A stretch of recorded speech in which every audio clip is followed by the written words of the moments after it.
બિપિનભાઈએ હમણે વાત કરી કે પહેલી વખત બોલ્યા છે. આવી વિદ્વત્તા પ્રાપ્ત કરવા માટે બહુ શાસ્ત્ર ભણવા પડે, કેમ કે બધી જે વસ્તુ કહેવાની છે એનું અર્ક એમને કહી દીધું છે. ખૂબ આનંદની વાત છે કે આપણા આ મોટેરા ગામ, જેની સાથે ઇતિહાસ હમણાં જ વાત કરી બિપિનભાઈએ, અને આવું સરસ સત્સંગ જેનું પોષણ કેટલા બધા દશકોથી અહીંયા પીપી સ્વામી, રામસ્વામી, અનેક સંતો પારાયણ દ્વારા અને સત્સંગ દ્વારા કરતા આવ્યા છે. સાંજની ને રાતની પારાયણમાં તો હું ઘણી વખત આવેલો છું, અને આ ઓટા ઉપર બેસીને જ બધું નક્કી કરતા હતા. અત્યારે તો મહંત છે.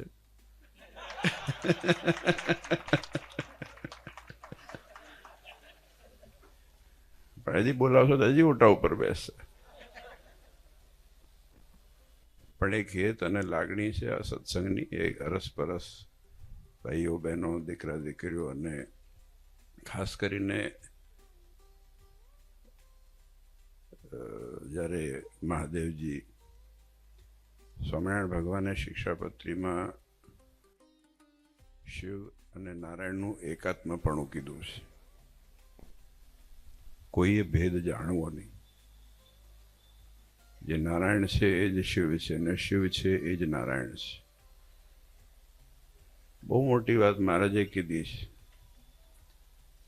કે જ્યારે રસ્તામાં શિવાલય આદિક દેવસ્થાન આવતા હોય ત્યારે એમને ન જતું રહેવું, પણ ઉતરી અને આદર થકી નમસ્કાર પ્રણામ કરીને જવું.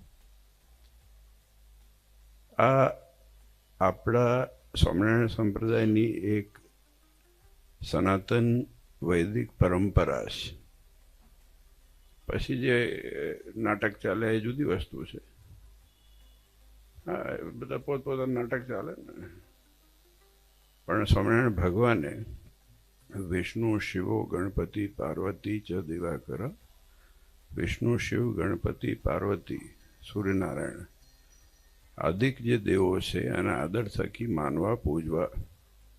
રસ્તામાં જતા આવતા હોય તો ક્યારે પણ એમને જતું ન રહેવું. આ ધર્મમાં લખ્યું છે, આ આપણી આજ્ઞાઓમાં લખ્યું છે. આ એમને નથી લખ્યું, પણ કીધું છે કે આનું અવશ્ય પાલન પણ કરવું અમારા આશ્રિતોએ. આજે ગર્વની બાબત છે કે મને તો ખાલી વિચાર આવ્યો તો મેં કહ્યું આપણે બધું આવું છે ને, આ મહાદેવજી સરસ થઈ જાય તો મજા આવે, ગમે. અને બહેનો ભાઈઓ જ્યારે સોમવાર હોય ત્યારે ઘણા બધા બહેનો ભાઈઓ હરિભક્તો દર્શન કરવા જતા હોય છે, અને શ્રાવણ માસ હોય ત્યારે પણ બધા લાભ લેતા હોય છે. આપણે નાનાદેવ જ્યાં બિરાજમાન છે એની બાજુમાં જ શિવલિંગ છે. કદાચ તમે દૂરથી દર્શન કરી શકતા ન હો, પણ એની બાજુમાં જ શિવલિંગ છે, અને આખા શ્રાવણ માસ દરમિયાન ત્યાં અખંડ બીલીપત્ર ચડાવવામાં આવે છે.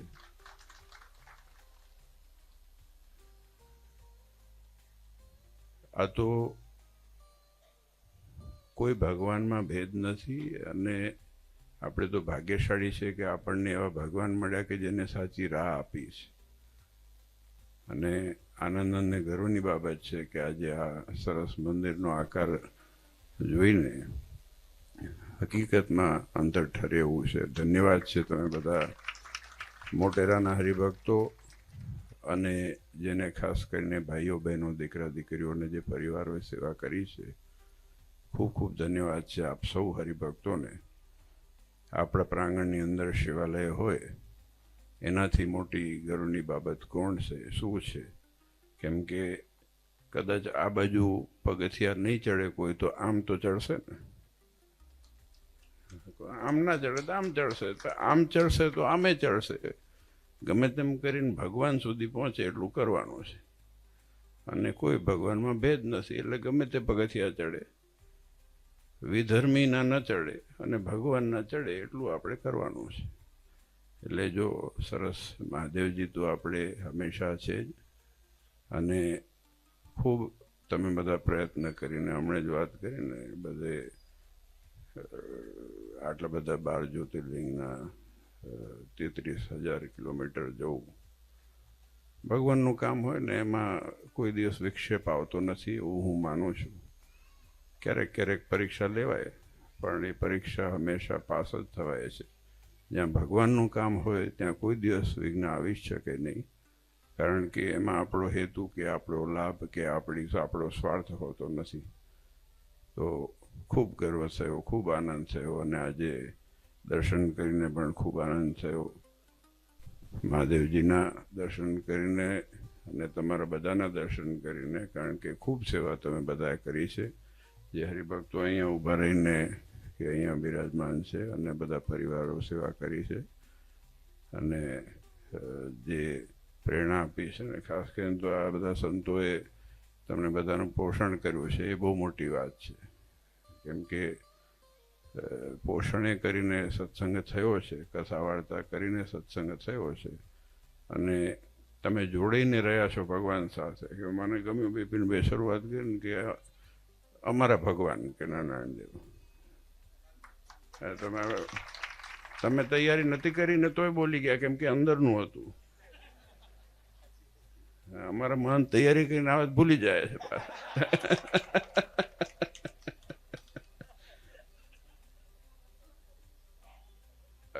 એવું થાય, જે અંદર હોય તો નીકળી જ જાય.